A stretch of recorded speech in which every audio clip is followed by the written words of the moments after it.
Good day. Today we will be discussing about early Philippine society and the first Spanish contact. Before Spaniards came to Philippines, the country was already rich with local cultural history ranging from trading interactions with the Chinese, Japanese, etc. to engaging with Islamic leaders from the Middle East and eventually spreading Islam. Bago dumating ang Espanyol, may ekonomiya na ang Pilipinas. Tayo ay nangangaso, nangingisda, nagtatanim ng mga palay at nagkipagkalakalan na tayo sa iba pang mga bansa, gaya ng China at Indonesia. Ipinagpapalit natin ang mga pearl shells, palay, pampalasa, banga at iba pang mga clay products para sa mga porselana, alahas at iba pang mga produkto ng ibang bansa. Sinasabi rin na noon ang Filipino ay sadyang matapat at hindi sila nang lalamang ng kapwa noong barter trade.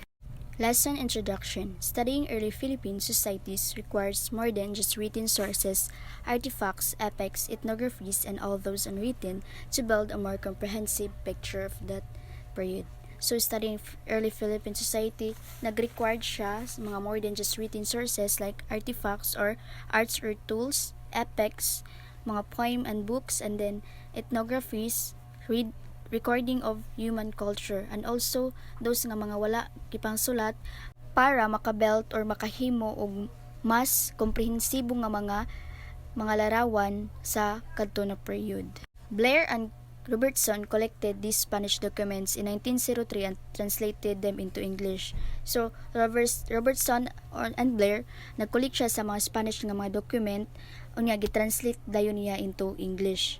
The result is the 55-volume The Philippine Island, a collection of sources ranging from the 16th to the 19th century. So katong mga gi-collect na Spanish documents ni Blair and Robertson, mo ni nag-result sa 55 volume or the Philippine Island nga collection nga sources nga gikan sa 16th century padong sa 19th century.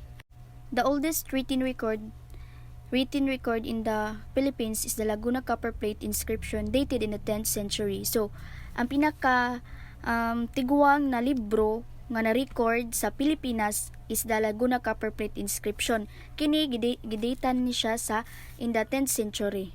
So a written record of 1225 also sheds light on some Philippine island in the 13th century and the conduct of trade. So nakasulat sa record sa 1225, naghatag or gi-clarify ang ilang mga isla sa Pilipinas. Sa 13th century nga gi-verify ang unang kalakalan, mao ni ang conduct of trade. So lastly, the earliest Spanish record of the Philippines was that Figapita. So naman tay oldest written record in the Philippines mao ang Laguna copper plate. So napud tay earliest Spanish nga record sa Pilipinas mao ang Figapeta. So kaning tulo, kaning the Philippine Island, tas Laguna copper plate inscription, and Figapita, these three roughly narrate early Philippine society. So kaning tulo mo ni nagsalaysa sa mga sinaunang lipunan sa Pilipinas, tapos kalakalan sa timog silangang Asya hantod sa Spanish colonization. Laguna copper plate inscription. In Tagalog, inscription sa Miatbat na Tanso ng Laguna. This is the Laguna copper plate inscription. It is currently the oldest written artifact discovered in the Philippines that actually keeps us that date, with the events in this document occurred. It is the earliest known calendar dated document found within the Philippine Islands. And also, it is made as a copper, as the finding suggests, and it was discovered in Lombang River in 1989. Also, the written script isn't it Skawi, a pre-colonial writing system that predated Baybayi. The inscription was mainly written in Old Mali, using the early Kawa script with a number of technical Sanskrit word and Japanese or Old Tagalog honorific. In the next slide, I will be reading the original inscription together with the Tagalog translation and of course the English translation. Swasti Shaka Warshatita 822 Waishakha Masading Jyotisha Chartuhi Krishna Paksha Shumawara Sana Tatkala Dayang Angkatan Lawan Tinganya Sanak Baringaran Sibuka. Tagalog translation. Mabuhay taong Shaka 822, buwan ng Waisaka, ayon sa Aghamtala, ang ikaapat na araw ng pagliit ng buwan, Lunes pagkakataong ito, si Dayang angkatan 10 ng kanyang kapatid na nagngangalang Buka, Bulaklak. In English translation, Hi! In the Shaka year 822, the month of March-April, Vaishak, according to the astronomer, the fourth day of the dark half of the moon, on Monday, at that time, Lady Angkatan together with her relative, Buka by name. Anak da dang wang namwaran di bari waradana wi syud dahapat ruar uli sang pamigat sinapati di tundun parja di dangwan nyayaka Tuhan paila jaya diwa. Tagalog translation. Na mga anak ng kagalang-galang na si Namwaran ay ginawaran ng isang kasulatan ng lubos na kapatawaran mula sa punong pangkalahatan sa tundon-tundo sa pagkatawan ng punong kagawad ng paila na si Jaya Diwa. In English translation, the child of his honor, Namwaran, was given as a special favor a document of full acquittal by the chief and commander of Tundun, representing the leader of Paila, Jaya Diwa. Di krama dangwan namuran dengan dang kayat sa syudha no di parlapas hutang da wali da anda katiwa suwarna it di hapadan dangwan nyaka Tuhan puliran kasumuran. Sa atas na ito, sa pamamagitan ng pagsulat at kagalang-galang na si Namwaran ay pinatawad na sa lahat at inalpasan sa kanyang utang at kanyang mga nahuling kabayaran na 1 kati at 8 suwarna sa harapan ng kagalang-galang na punong kagawad ng puliran na si Kasumuran. This means that his honor, Namwaran, through the honorable scribe, was totally cleared of a salary-related debt of 1 kati and 8 suwarna weight of gold in the presence of his honor, the leader of Puliran, Kasumaran. Chojukwa's Chupansi. So, before I start to discuss this topic, I will discuss first who is Chojukwa, then what is Chupansi. Chojukwa, it is a Chinese nobleman or isa ni siya ka Chinese nga negosyante. Then Chupansi it is a books nga gihimo ni Chojukwa. So, Predating Pigapitas Voyage, Chupansi, published in 1225, briefly describes some of the Philippines island.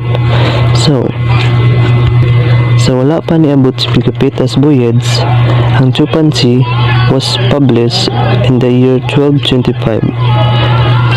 Kining si Pigapitas Voyage is isa niya siya ka explorer or sa ato pang kung sa ato pang karon is isa ni siya ka vlogger. At siya pod ang guide ni Magellan, maong si Magellan niabot sa Pilipinas. Chojukwa was a Chinese nobleman and custom inspector in South China, as well as a compiler of knowledge and recollections of traders. Aside sa negosyante, si Chojukwa is isa ni siya ka Chinese nobleman o custom inspector of South China. His work commonly translated as record of various barbarous nations that established that existing of trade between South China and early Filipinos.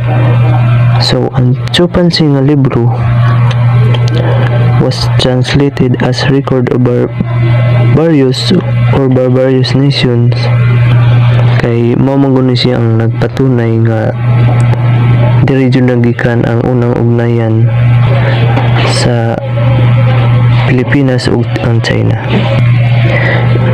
In Chupansi, Chojukwa referred to a country called Mai and described its people as well as the conduct of trade. Mai, it is a small place of the Philippines, or this is the Mindoro, or this is the one places part of the Philippines Sa una, sa dili pa Mindoro, ang tawag ani sa mga inchik is Mai. Diri ginahimo sa mga Chino o mga Pilipino ang barteran o pagkigpalit sa mga produkto nga gikan sa Pilipinas o gikan sa Mindoro hatod sa China. The trading chiefs encourage the official place for the place of bartering of the country. Ang mga barko sa mga Chinese is mohunong sa official place para makuha ang mga produkto gikan sa Mai or Mindoro. The customs of the trade is for to savage trader to us and assemble the crowds and carry the goods away with them in basket. So paghunong sa mga barko, munaog ang mga negosyante, magdalag mga tauhan ng mga basket para makuha ang mga produkto. Isud nila silang basket, then dalo na po nila pabalik sa China. The savage trader will after this carry these goods onto other islands for barter, and as a rule it takes them as much as 8 or 9 months till they return. After pagpanguha sa mga traders or mga negosyante ang mga product nga gikan sa Mindoro, dapat din sila i-roll. It takes them as much as 8 or 9 months till they return. Naay lugar nga ang pangalan Sansu. The Sansu belong to Amai. Their names are Kiamayin, Palaulu, and Pakinong, or this is the Calamian, Palawan, and Busuanga. Kaning mga lugar, Calamian, Palawan, and Busuanga is isa ni sila sa nagsuporta or naghatag og product sa Mindoro para dalon sa China or morning ginag-barter sa mga taga-China. The product of these islands were yellow max, cotton, pearl, tortoise, sisal, medicinal betel nuts, and yuta cloths. Kani nga mga produkto mo ni ang produkto nga gikan sa Mindoro nga ginakuha sa mga taga-China. The product from the China is porcelain, thin gold, iron, sincers, lead, color glass, beads, and iron needles. Before 8 to 9 months, pagbalik sa China, mo ni ang barter nila diri sa Mindoro. Chinese traders direct references to the Philippines island appear between the 13th and 15th centuries. So, ingana kadugay nga nakigbarteran ang Pilipinas ug ang mga Chino. 13th to 15th centuries. First Voyage Around the World by Magellan by Antonio Pigafetta. But before proceeding to this topic, let us have a short biography of the author. Antonio Pigafetta was born in Vicentia in 1492 and yun also known as Antonio Labrado or Francisco Antonio Pigafetta. Isa siya sa kasama ni Magellan. Trabaho niya ay ilista or i-describe niya ang lahat na nakikita or lahat ng napupuntahan nila since isa siyang journalist. First Voyage Around the World by Magellan by Antonio Pigafetta.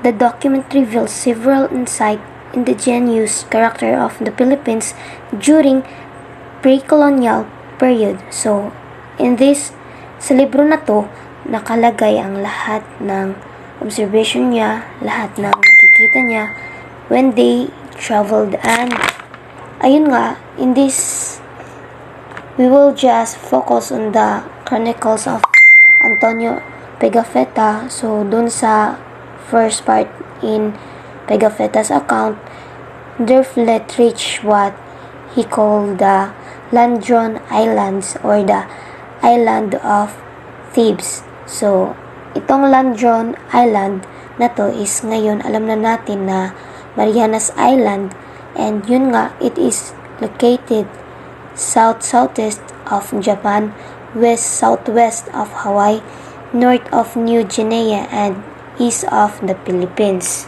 March 18, 1521, 9 men came to them and showed joy and eagerness in seeing them. So, yung mga natives ay nagbigay sila ng isda, yung mga palm wine and figs and 2 cochos and etc. Yung mga rice and cochos and other food supplies. Humuno Island or Humunhun, Pigafetta referred to as the watering place of good sign. Kasi nga, sinabi niya place watering good sign dahil dito niya nakita yung unang sign ng mga golds. In March 25, they saw 2 balanghay or balangay. So, pag sinabi nating balangay, it is a long boat full of people. So, yun nga, nakarating na sila. Yung king ng balangay nag-offered kay Magellan ng bar of gold and cheese of ginger, pero di tinanggap ni Magellan. Instead, inutusan ni Magellan yung interpreter niya na pumunta sa king at humingi ng pera para may magamit daw sila sa paglalayag nila. So ngayon, si Magellan nakipag-exchange gift of robes in Turkish fashion, real cup, and gave the people knives and mirrors. The two then expressed their desire to become brothers. Yun nga, yung king na yun is dinala niya si Magellan dun sa kapatid na king na si Raha Kalamba, king of Zuluan and Kalagan. And the first king was Raya Shago. On March 31, nagkaroon ng mass, so kabilang dun yung mga kings. April 7, na-reach nila Magellan yung port of Cebu and sinabi ng king ng Cebu na kailangan nilang magbayad ng tributes, but Magellan refused it. April 14, the people gathered with the king and the principal men of the islands, and dun kinumbinsi ni Magellan na maging Christian ang king doon at pumayag naman ito. And noong April 26 naman nagkaroon ng battle ang side ni Magellan at si Lapu-Lapu. And sa battle na yun, namatay si Magellan at ang ikinamatay ni Magellan was pierced with a poisoned arrow in his right leg. Duarte Barbosa, siya yung pumalik kay Magellan. Pigafetta told how Magellan's slave and interpreter Henry betrayed them. The fleet departed and abandoned Serrano. They left Cebu and continued their journey around the world. The next topic is the Philippines under Spain. Lesson Introduction. During the 15th century, Age of Discovery, primary Western powers sailed through oceans to terras incognitas or enchanted island. Age of Discovery began in the 1400s and continued through the 1600s. So, nag-start ang Age of Discovery sa 1400s and then nag-continue siya padung sa 1600. It was a period of time when the European nations began exploring the world. So, this period, kaning nga time, ang European nations, ni nag-start sila mga mo-explore sa world.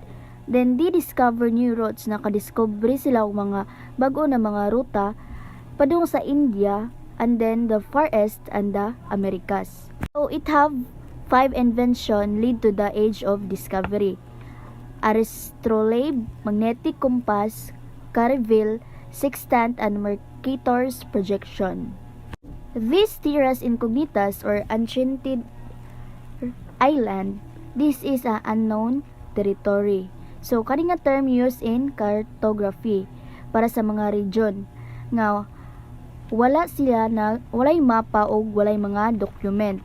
So the expression is believed to be the first seen in Ptolemy's geography. So this expression makita ni siya pinakauna sa Ptolemy's geography. Through the Treaty of Tordesillas of 1494, the Spanish telosocracy circled farther west to arrive in the Philippines in 1521 and colonize in 1566. The 1494 Treaty of Tordesillas neatly divided the New World into land, resources, and people claimed by the Spain and Portugal. The red vertical line cutting through the eastern Brazil represent the divide. So this red vertical line is represent the divide of eastern through the eastern Brazil. Hamilton framed Filipino responses to Spanish colonization as Indios, inhabitants who were Christianized, Moros, those who were Islamized in the late 4th century, and Lumad, those neither of the two, and were mostly able to retain their tradition as they chose to move away from the Spanish traditions. Samuel Tan is a Filipino historian, academic, and author. He has headed various cultural institutions, including the National Historical Institute and the National Commission for Culture and the Arts. Samuel Tan framed Filipino responses. So, si Samuel Tan frame niya ang mga Filipino responses sa Spanish colonization sa Indios nga inhabitants who were na-Christianized, tas ang Moros, those katong mga na-Islamize sa 14th century, tas ang the Lumads katong those neither of the two and were mostly katong they able to retain their traditions. Gusto nila nga mao ra gyapon ang tradition, so nag-choose sila nga move away or mohawa para dili sila maapil sa Spanish reductions or this Spanish period. So we're going to discuss the custom of the Tagalog by Juan de Plasencia. About the author, Fray de Plasencia or si Juan de Portocarrero mo na siyang iyang real name. Born and raised in Extremadura, Spain in 16th century, member of the Franciscan order. His interaction with Tagalog converts to Christianity influenced him in writing the book Relation de las Costumbres de los Tagalogs. Yang original title kung sa Spanish language pa na siya or Custom of the Tagalogs. Description of the author about Philippine society during pre-Hispanic times. So, mao ni ang bansa nato bago pa niabot ang mga Kastila. So, they have chief called Dato. This chief ruled over a few people called barangay. So, kabalo naman ta na kay elementary pa lang tagi igna na ta na sa itong mga teacher nga ang local government nato is barangay. Wala tayo makita na sa laing lugar kundi sa Philippines na siya. Tapos sa una daw, imbis na kuan mga captain, mga barangay chairman ang mo kuan sa ato sa barangay, ang mga kuan doon ang mga namuno gani is mga dato. There were 3 castes, nobles, commoners, o slaves. Kung mayong tag-caste, mo na siya ang level sa cultural society. So, nahati sila sa 3. Ang nobles, mo na siya ang mga maharlika, kanang mga dato, kanang mga mayayamang tao, ana nga panahon. Nya, ang kining mga commoners is kuan siya, kanang mga timawa, kanang mga alipin sila, pero pwede sila, na sila'y freedom kung kintay nara sila'y utang mo nang nakuan sila, na nahimo silang alipin. Ang kining slaves kay mo ni siya ang pinakaluoy sa tanan kay wala sila freedom, dili nila hawid ilahang kaugalingon kay lagi gipanganak sila nga kuan alipin jud. About the economics, the chief have some fisheries with establishment limits and section of the rivers for market. At this, no one could fish or trade in the market without paying for the privilege unless he belonged to the chief barangay or ang taon na to kuan gid ang maharlika ani nga time kay naman siya control sa mga market ug sa mga kuan sa mga palaisdaan, mga river nga na dili ka pwede mangisda kung wala ay pahintulot sa dato or wala kay kanang kuan ibayad sa ilaha. Chief or dato, chief, captain of war, whom governed, obeyed, and reverence. There are 3 castes, Nobles, commoners, and slaves. Number 1, nobles, freeborn. They did not pay tax or contribute to the dato. 2, commoners. They live in their own houses and have freedom. 3, slave. They can serve their master in his house and his cultivated lands and can be sold. Mo ni ilang mga picture. A person become a slaves by captivity in war, reason of death, inheritance, by purchase, by committed a crime. Mao ni sila ang mga rason nganong naay ka ng mga alipin. Slaves can be emancipated through by forgiveness, by paying debt, by condonation, by bravery, where a slave can possible become a dato or marriage. So, mo ni sila ang kanang posibilidad para mawakas pagkaalipin. Relevance of the document to the present time. The census custom of the Tagalog is a very popular primary source as it vividly described the way of life of the Filipinos before Spanish and Christians' influence. It also covers numerous topics that are relevant in many disciplines. Pasensya's account also preserve as popularized the writing customs, traditions, and religions and superstitions. It contains insight that can be help fund inspire priests and missionaries to become effective evangelizers. So naging daan siya para yung mga Kastila kuan ka nang nasilay hint kay alang-alang manakop ra sila sa ato ano nya dili nila kabisado ang ato ang culture. True historical writing also disproved the claim of some Spaniards that when they arrived in the Philippines, Filipinos were still uncivilized and lacking of culture. It is written in a document that Filipinos were already politically and economically organized, include the functioning government, tax system, set of laws, criminal justice system, indigenous calendar, and long-standing customs and tradition. So, diri guys kay ang mga Pilipino daw kay nanadaw kuan kanang nanadaw tradisyon daan adisir pa niabot ang mga Kastila sa ato ang bansa. Antonio de Morga studied canon and civil law in Spain, and he was called to serve an assistant to the Governor General in the Philippines in 1593, arriving in Manila in 1595. Tapos itong si Antonio de Morga ay nag-aral ng kanon at batas sibil ay Espanya at tinawag upang maglingkod bilang katulong ng Governor General sa Pilipinas noong 1593 at nabuhay sa Manila noong 1595. So in 1598 he proposed and realized an reestablishment of audiencia, he highest tribunal in the colony, which led until 1603 when he was resigned to Mexico. At noong 1598 iminungkahi niya ang natanto ang muling pagtatatag ng audiencia, ang pinakamataas na tribunal sa kolonya na nanguna hanggang 1603 nang siya ay muling italaga sa Mexico. So it was Mexico and published his experience and observation in Socios de las Islas Filipinas, Events in Philippines Island in 1609.